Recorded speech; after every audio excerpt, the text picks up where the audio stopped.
Good night, sweetie. Tom meletakkan selimut ke atas putri kecilnya dan mematikan lampu samping tempat tidurnya. Tidak, jangan, Molly berseru. Tom memandangnya dengan dahi berkerut. Ada apa, sayang? Sejak kapan kau takut gelap? Dia hanya menatap ayahnya dengan mata lebar memohon. Sayang, ada apa? Anak itu sedikit ragu sebelum akhirnya berkata, aku mendengar suara menakutkan di bawah. Di bawah tempat tidurmu, sayang. Molly menggeleng. Bukan, di bawah. Tunjuknya, di lantai bawah. Maksudmu ruang bawah tanah? Ah, aku tidak tahu. Kurasa begitu. Aku bisa mendengar sesuatu di sana. Nah, sayang, kamu tahu berapa umur rumah ini? Aku mengelus rambutnya. Kurasa sudah ratusan tahun. Kakek dulu tinggal di sini. Bahkan kakek dari kakekku sudah tinggal di sini, lama sekali. Tom tersenyum hangat. Kau tahu apa artinya? Katanya sembari mencolek ujung hidung putri kecilnya. Dia menggeleng dengan manis. Itu berarti pipa-pipa air di rumah kita sudah tua, sayang. Jadi kadang-kadang mereka membuat suara keras ketika kita menggunakannya. Bunyinya seperti ini, klang, klang, klang. Tom menggelengkan kepalanya sembari menirukan suara itu, hingga anaknya tertawa cekikikan. Gimana, sayang? Paham, iya ayah. Bagus, kata Tom sambil mencium dahinya. Selamat malam, peri kecilku. Malam, ayah. Katakan pada mama selamat malam juga kalau mama pulang. Akan kulakukan, manisku, kata Tom, menjentikkan lampu. Setidaknya, aku melakukan sesuatu yang benar, pikirnya sambil menutup pintu. Senyum Tom dengan epat memudar ketika ia mendengar suara gedebuk. Ia pun segera turun dan membuka grendel pintu ruang bawah tanah. Pikirannya mulai berpacu saat dengan cepat. Langkahnya berderap menuruni tangga kayu yang reyot. Semuanya baik-baik saja, dia mencoba meyakinkan dirinya sendiri. Mustahil jika, buk. Dasar setan, Molly kecil tidak akan bisa tidur malam ini jika aku tak segera membereskannya. Katanya pada dirinya sendiri. Dengan senter di tangan, dia mencari sumber suara itu dan berhenti. Di depannya, dengan kesal, ia mengambil sebuah sekop dan menghujamkannya berkali-kali ke mayat istrinya yang tergeletak, hampir bersisa tulang dibungkus pakaian robek. Hentikan itu, dasar wanita G tukang selingkuh. Murkanya, kau menakuti putri kita. IHGRANDFATHER in Indonesian. Aku punya kakek di Indonesia. Lydia berkata di tengah kelas, aku mengunjungi mereka, ketika aku berumur 6 tahun. Seluruh anak kelas 5 hampir terlelap tidur dalam kebosanan, namun begitu mendengarnya, mereka semua menatap ke arah Lydia, tampak tertarik dengan ceritanya. Oh, benarkah Lydia? Tanya Mrs. Carey, guru sejarah mereka, kau tak pernah mengatakannya kepada kami. Coba ceritakan, seperti apa rasanya tinggal di sana. Di sana cuacanya sangat panas dan jenis tanamannya berbeda dengan di sini. Di sana sering hujan, dan tak pernah ada salju. Di sana tak ada Disneyland seperti di sini, tapi aku suka di sana. Pantainya sangat indah, pasirnya putih dan lautnya amat biru. Kami bisa melihat terumbu karang dan ikan. Warna-warni berenang, hutannya juga amat lebat dan banyak binatang-binatang eksotis. Seluruh kelas terdiam, mencoba membayangkannya. Kedengarannya tempat itu amat indah, Lydia, kata Mrs. Carey kembali sambil membenarkan. Kaca matanya, ceritakan, bagaimana dengan kakekmu? Apa dia masih tinggal di sana? Lydia mengangguk, kata ibuku, kakekku masih terperangkap di sana. Tak ada yang berhasil keluar, aku tak boleh membicarakannya, kata ibuku.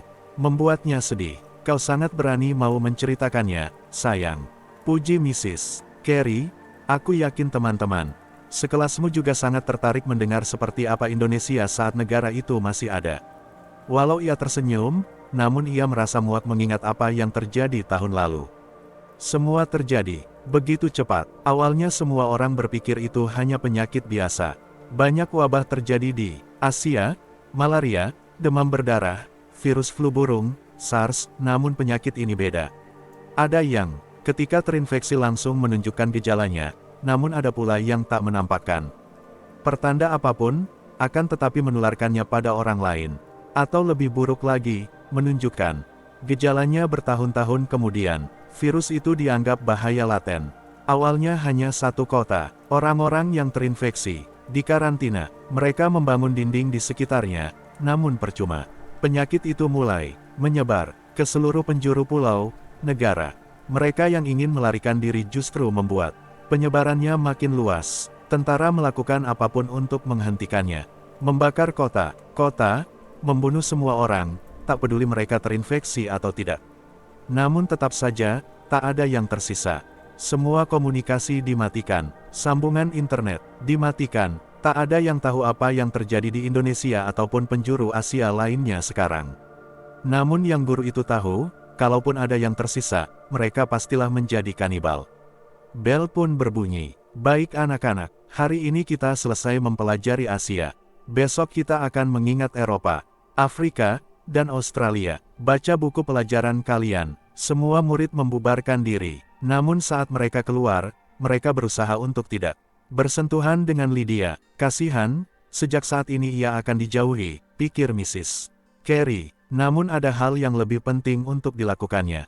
Ia menekan nomor dan menelepon secara diam-diam. Halo, apa di sini CDC? About Marfa. Marfa, Texas, adalah salah satu tempat paling terisolasi di Amerika Serikat.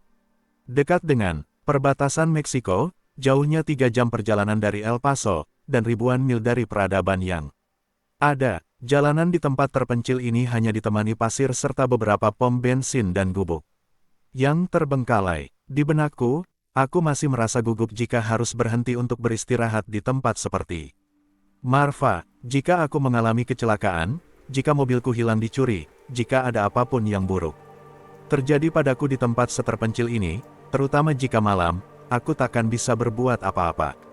Namun, aku sangat kelaparan setelah berkendara seharian, dan restoran di Marfa sepertinya menjadi godaan yang tak mampu aku tolak, apalagi di saat malam seperti ini. Tempat ini aku akui, indah, tak ada polusi cahaya dari rumah-rumah ataupun gedung, sehingga langit disinai hanya oleh taburan bintang-bintang. Aku pun berhenti di sebuah tempat makan lokal dan aku baru saja mau masuk ketika seorang remaja perempuan berlari ke arahku. Aku melihatnya dan berusaha menghindarinya, namun ia sepertinya sengaja menabrakku dan, bam, ia menjatuhkanku. Apa yang kau, ujarku tajam.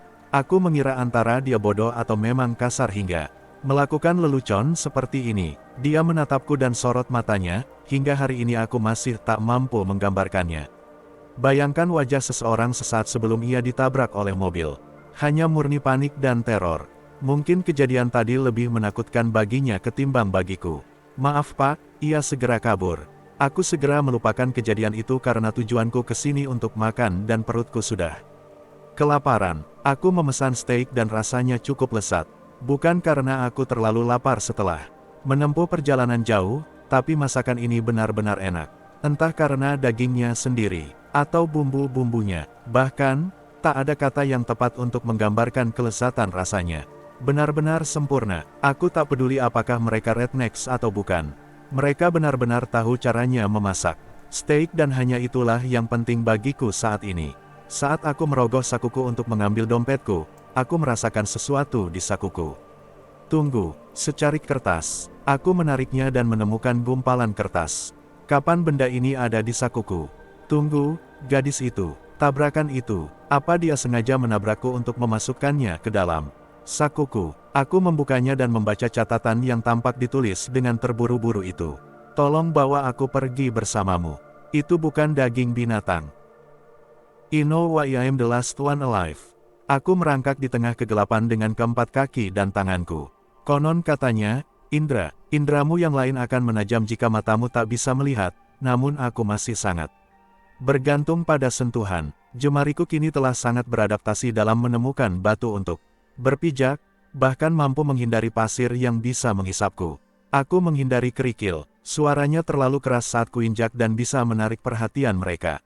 Jika kami menunjukkanmu foto tahunan kelas kami dan menyuruhmu menebak, dari antara anak-anak ini yang akan terakhir hidup, maka kamu pasti akan memilih anak lain, bukan aku. Mungkin salah satu dari cewek-cewek cheerleaders, atau cowok-cowok pemain football yang kuat. Yang jelas, kalian takkan memilihku, anak gendut yang terlihat culun ini. Jariku mengenai sesuatu yang empuk. Sebuah lengan. Dilihat dari ukurannya, kemungkinan milik Seorang cewek, semenjak hilang di dalam gua, kami yang tersisa, segera belajar menghindari mereka. Bagaimana cara menemukan air, tetap bergerak, tanpa suara sedikitpun. Cewek-cewek cheerleaders yang kurus selalu pertama yang kelaparan. Para atlet dan anak-anak biasa, mereka menjadi terlalu lemah dan mudah pingsan, serta gagal untuk kabur tanpa suara dengan seefektif mungkin. Makhluk-makhluk itu tak pernah menghabiskan makanan mereka. Bahkan kurasa mereka lebih menyukai memangsa organ dalam saja, dan menyisakan yang lain. Seringkali, aku hanya duduk di sana, bersembunyi, sementara mereka makan. Aku tahu kenapa aku menjadi yang terakhir hidup. Karena anak gendut sepertiku tak pernah pilih-pilih makan.